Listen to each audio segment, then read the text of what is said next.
Thanks for joining. Welcome to today's webcast. The topic for today is maximizing the value from your social listening data. My name is Sushma Sekhar, and I'm joined by my colleague Robbie Shaw. We're both data and AI consultants at Thorogood.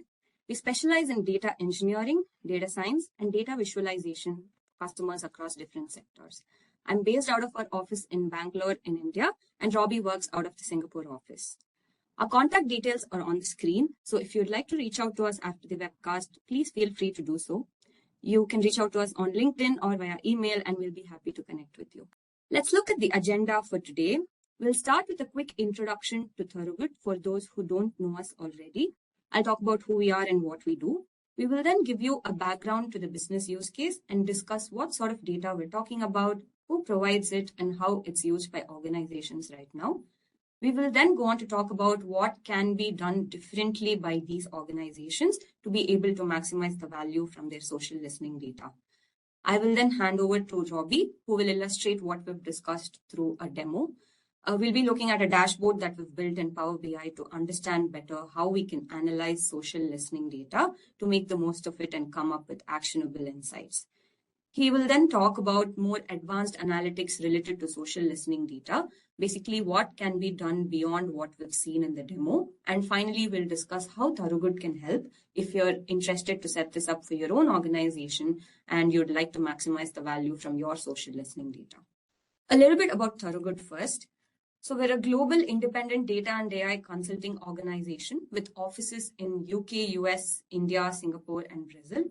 Our expertise lies in bringing together our analytics knowledge, technology skill set, and business domain understanding to help our customers across a full range of data and AI services, starting from application design and development all the way to application maintenance and support, including training, strategy solutions, and roadmaps. We are a technology independent consulting firm in the sense that we're not tied to one specific technology. And so we partner with leaders and large technology vendors in the data and AI space, such as AWS, Microsoft, Google Cloud, Databricks, and more. We work with a number of large customers. You can see some examples on the screen. We focus predominantly in the consumer goods, pharmaceutical, and financial services sectors. So let's start with a background to social listening data and understand a little bit more about the business use case. Social listening or social media listening includes gathering and analyzing data from online conversations, basically on social media, about your brand, your industry, different product categories that you're interested in, etc. You monitor social media platforms to see where there are mentions of your brand. It's very useful to get a sense of how customers are perceiving your brand, what their needs are through these conversations. So you, as perhaps a brand manager, can respond timely and sensibly to understand what is going on. Through social listening, it is not only possible to obtain customer feedback for your own brand, but also for your competitors. So you can understand consumer sentiment for different brands, analyze whether your new promotion strategy has resulted in a positive or a negative sentiment for your brand. You can also look at the number of mentions, basically how much the audience has engaged with your brand online. You can also understand which part of the world these mentions are coming from. The reality is that social media has a huge influence on consumer mindset, so you might want to closely monitor what's being discussed online about your brand. However, the idea behind social listening is not just monitoring your social media data. In the sense, it would not be restricted to responding to individual mentions of your brand or campaign when you notice something. The real benefit lies in being proactive and analyzing this data effectively to formulate marketing strategies in the long run and understanding how this can result in an increase in sales. So there are a number of providers who can help businesses gauge public opinion about their brand. Basically, these tools or websites enable organizations to monitor and analyze online mentions of their brand across various social media channels. So on the top part of the screen, you can see examples of some sites that provide these services.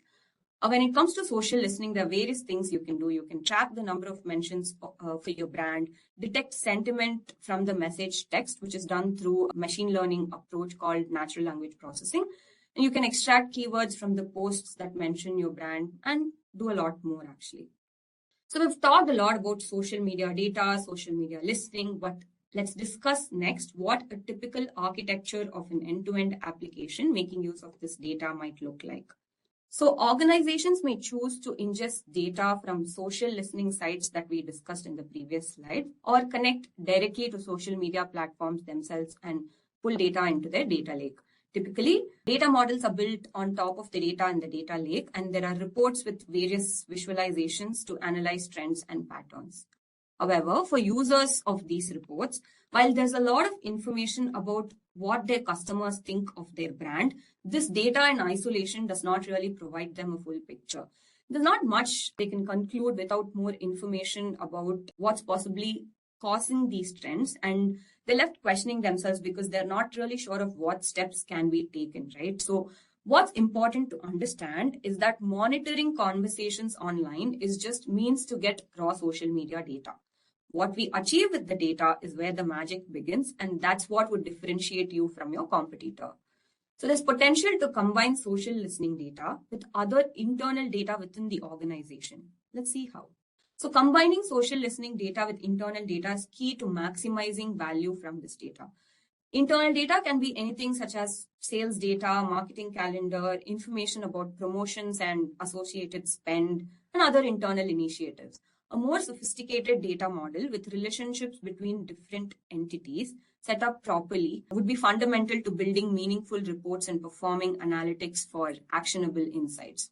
The users of these reports get a more complete picture of what is going on, basically how the sentiment trends are relating to the sales trends, what sort of marketing initiatives have an impact on online engagement, and a lot more. Something that we've done in the past for a customer of ours in the FMCG sector is model and build analytics solutions to enable users to understand and track the effectiveness of promotional investment across different countries. So this was done by analyzing promotion performance and their impact on sales through different approaches. So this is an example where we did some analytics by combining promotional data with sales data. And there's potential to combine this sort of data with social listening data as well to understand how the promotional effort has impacted online engagement and see if that is in line with sales trends as well. At this point, I'll hand it over to my colleague Robbie, who will walk us through the demo. Thank you for that, Sushma. So yeah, as Sushma said at the start, I'm going to try and put a bit of color through a demo into the point that we're trying to get across in this webcast. And that key point that Sushma highlighted is basically by combining other forms of data, you're going to get so much more value from your social listening data. Let me start by talking about the architecture that this demo is basically built on top of. So I'm going to show the Power BI sort of front end solution, but let me talk about how we get the data and build it up into that report. So what we did was we took some social listening data. It's a bunch of example posts on X, or I think I'm gonna inadvertently use the word tweets, so post tweets, whatever you prefer. And we ingested that into a data lake where we, for those familiar with how a data lake works, you sort of clean up and transform your data as you move it through different layers in your data lake. So you can call it all number of things, but what's quite commonly used is bronze, silver, gold level data. So we cleansed and transformed that social listening data, including between the silver and gold layers. We applied open source machine learning models to do sentiment analysis to actually say, okay, for this tweet, was it seen as positive about your brand? Was it negative about your brand? Was it mixed? Was it neutral? So just enhancing that data a bit further, as well as identifying tweets that are actually about which of the brands that you're monitoring, that you're trying to push out to the public. So enhance that data a lot more, did sentiment analysis, and then we put it into a Power BI semantic model, which is basically just how we connected it to Power BI, how we loaded the data in. It wasn't much of a semantic model because it's literally just one table of social listening data, but I'll talk about how we improve that as we bring in more data. And then we built a report on top of that. So that's the sort of first report that I'm going to demo, is what are the metrics you can get from just having social listening data. And it's interesting stuff. It's good data that's solid and gives you insight into your products and how consumers are receiving them, but it's not giving you many actions to work on, or it's not giving you any like causes to actually try and tackle. So then what I'm going to talk about is the process of how we brought in, well, what I'm going to show in the end is what we did through this process, where basically we brought in, on top of just the social listening data, we also brought in sales data. So that could be internal sales data. It could also be external sales data that you've brought internally, so provided by the likes of IRI or Nielsen. So just basically either what you're selling, say, is if you're a consumer packaged goods company, what you're selling to retailers in terms of sell in, or probably more importantly and more likely to get from IRI or Nielsen, the sellout data. So what retailers are selling to the end consumers of your products. And then also we're going to bring in marketing and promotions data. So if you outsource that, we could bring that in from that third party. But in a lot of cases, I know that marketing and promotions are handled internally and you just manage your own marketing calendars and tracking marketing spend and stuff like that. So we brought those in, bring those through the data lake in the same way, load them into our Power BI semantic model. I've lit it up there to show that it's a bit more of a complete, complex semantic model that's linking multiple tables together, bringing multiple metrics together and trying to align on a lot of common data points as well. That's quite a tough bit to align on those. And then we've built a dashboard that shows how much sort of deeper analysis you can get and be able to answer more questions when you visualize all three of these data sources together. So with that, let me show the dashboard. So like I said, this is the social engagement dashboard. So it's the dashboard that we had when we were just looking at the social listening data. So what we've got here is, I'll take off this filter here. So we've got 5 brands across the top. These are the 5 brands that we sell. And we can see here at an overall level, we've got online engagement, so number of posts, number of impressions on those posts as well. This is the result of the sentiment analysis. So from all of those posts, how many were negative, how many were positive, how many were neutral. And we can see you've got the post count here, impression count here as well, and the percentages as well. We can see actually where those posts were made. So here we're getting like a country breakdown. So you can see that generally people in the Philippines across all of our brands have the highest positive post percentage. You can see it's only 41.86. It's all relative towards some of the more red ones where you've only got, say, 19, 20% positive tweets here in Indonesia and Malaysia. So you can see where the posts are coming from. And then here you can see posts over time. So you can get an idea of engagement. So you can see a lot of engagement for all of our brands in September 2022. It might have been driven by a couple of brands having marketing campaigns, maybe celebrity mentions. I don't know, it could be any number of things pushing the number of posts. And then here we just have top 10 posts in terms of engagement. So in terms of the number of impressions that it made. So you can see those just listed out there to give you an idea of what people are talking about. So you can see lots of useful graphics giving lots of useful information. If I'm, say, the Intents brand manager, I can then click into Intents. So now all of the visuals just filter to Intents. You can see posts, again, impressions. You can see that actually for Intents, we have more negative than positive posts, and we can see we even have more negative than neutral as well. So you can say that's higher. If I just unclick, that's higher than what it is at an overall level. So maybe this is one brand that we want to look into a bit more, particularly as I'm the person managing that brand. So I can see as well, okay, where are these sort of negative posts coming from? So you can see that in terms of percentage of negative posts, New Zealand is highest in that it's got no positive posts. Same with Indonesia and Malaysia, those are relatively low counts as well. And you can see that even in sort of the greenest countries in terms of positive post percentage, South Korea and Australia, even then it's only 50%. I can see posts over time as well. So this doesn't really tell me much about that negative sentiment problem that we're getting. So what I can do is I can filter here. And again, I can see where people are making those negative posts. I can see, okay, is there some type of trend? Like, has it been more recent that those negative posts have been coming through? Not really. It's sort of been spread through in the last year. There was 1 or 2 months, although those are always, seems to be in February, it's particularly high. Maybe we're running bad campaigns in around sort of the winter season. And then you can actually go and investigate the top 10 tweets themselves if you're interested to get some customer feedback. So all really useful stuff, really good feedback on your brand. But the problem is, yes, we could spend a lot of time digging into the posts, seeing what people complaining about, seeing if we can improve the product. But what we should look at is, okay, whenever we're getting, say, more negative tweets, or whenever there's increased negativity, or increase just social engagement, is that actually having any effect on sales? Is it having any effect on our top line? And that is why you would go to do something like this. So if you remember the architecture, you would bring in your marketing calendar, your social listening, of course, but you'd also bring in sales. And then this is the type of view you can generate. So here again, I have the option to filter. So I have no map visual on this one. So I have the option to filter by country if I want. I'm not going to in this case, but I've again the option to filter my 5 brands. So let's look at Intense again, because as I said, I'm the brand manager for Intense. And here I can get some interesting views. So here I can get the fact that, yes, I've got my post counts that I had before, but I now have them in context of a bit of coloring. So I can see what percentage were positive, what percentage were negative. So you can see that here 80% were positive, here none were positive, here only 33% were positive. But what's even better is I can get an overlay of this line, which is actually telling me the gross sales in each month. So I can look and hover over and I can see, okay, month of November 2022, I made gross sales of, what is that, 1.4 billion.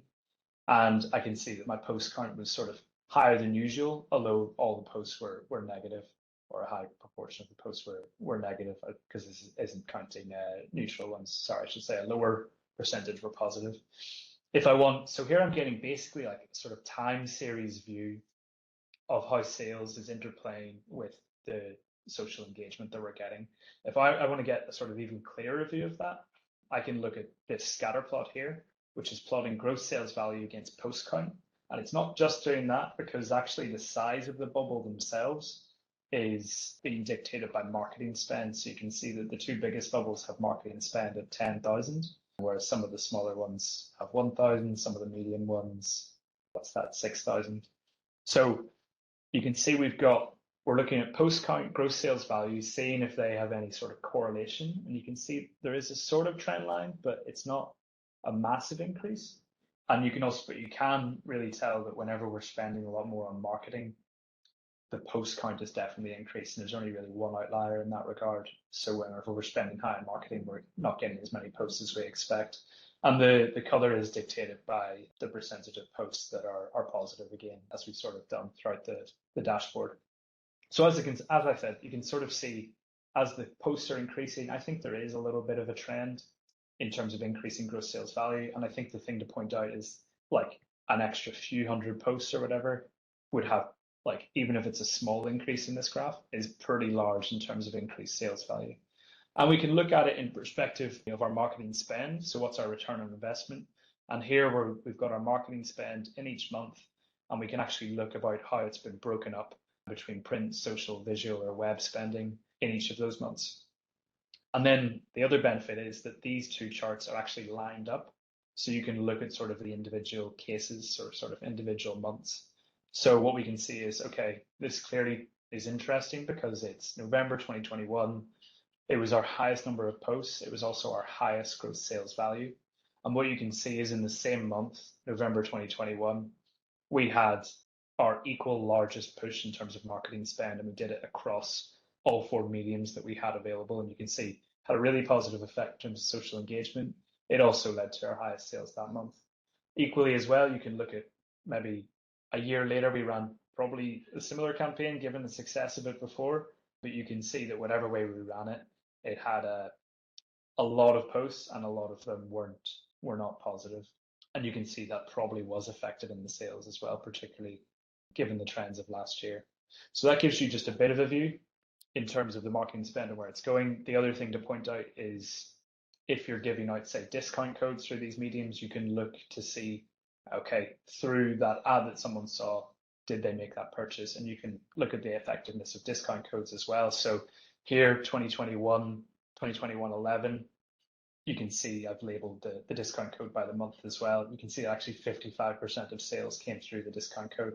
So it's probably actually a little high, like you're maybe giving away too many discounts there. You maybe reduce the discount if it's taking over 55% of sales, but it's giving you a much better picture of just how effective this campaign was in driving social engagement, and how effective a good campaign and good social engagement around it was driving sales as well.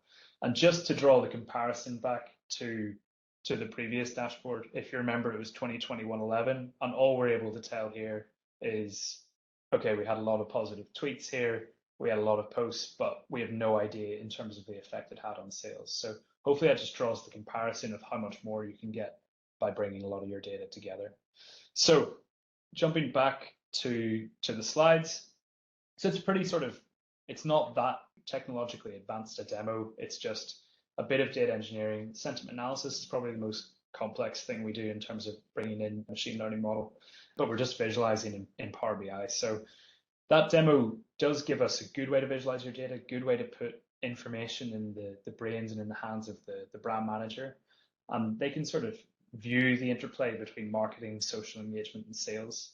But you could actually apply like machine learning models to this. So sort of even before machine learning, you could actually calculate some of the correlation metrics. So you could actually get a value for correlation between marketing spend, sales, social engagement as well. Or you could go a step further and use machine learning models like multiple variable regression to get a better estimate of really the effect of social engagement on your sales. So you can sort of isolate its effect by comparing multiple months using multiple variable regression to see, okay, what are the biggest driving factors in terms of sales, and is social engagement one of them? And a way to make those models more accurate and more interesting is to just integrate more data. So if you can bring in other stuff like pricing change or consumer survey to see if people are unhappy with how your product is or anything like that, or even some of the more specific ad metrics that you can get from, I think, the likes of Google Ads and Adobe Analytics, like click-through rates, conversion rates, return on ad spend, stuff like that. If you can get a lot more of that data, it's going to make those models a lot better. It's also going to it's going to generally increase the number of insights you can surface through a dashboard and put into the hands of the brand manager as well. So just beyond that demo, bringing in more data sources is going to give you more insights as well. It's not always just about applying more complex techniques. And then finally, if you have those specific ad metrics, your click-through rates, conversion rates, etc., and apply that with, say, the discount code data that we were getting that I showed, you can begin to model multi-touch attribution and estimate the effectiveness of individual marketing channels on causing a consumer to spend. And then that can give you a bit of information around where to sort of, say, invest more next year or invest next last year in terms of each of those marketing channels as well. So hopefully that's given you just a bit of inspiration around, yes, your social listening data is great, but let's really maximize the value from it. Let's bring it in and integrate it, harmonize it with other data sources, and look at it all together through one view. How can we help you do this? So if you are interested, do get in touch with Sushma, myself, or really any of our Thorogood consultants. You can really tap into our experience building out solutions like the one I've just shown, and building out the more advanced solutions as well that I talked about after. Our experience does sit across multiple clusters, multiple industries. So we have a lot of experience of ingesting social listening data, merging social listening data or other forms of data together to find common data points, particularly across complicated hierarchies, particularly like specific time hierarchies in that customers have, or also big, like quite large product hierarchies that some of our customers have. Then the application of sentiment analysis and other forms of AI and machine learning. And as well, we've just a vast amount of experience building dashboards that really focus on driving business value and putting data in the hands of decision makers so they can make more informed data-driven decisions. So if you're interested in any of that, please do get in touch with us. Our details are up here. Feel free to add us on LinkedIn. But with that, thank you for joining. And if you have any questions, feel free to shoot them over via email. Other than that, have a great day.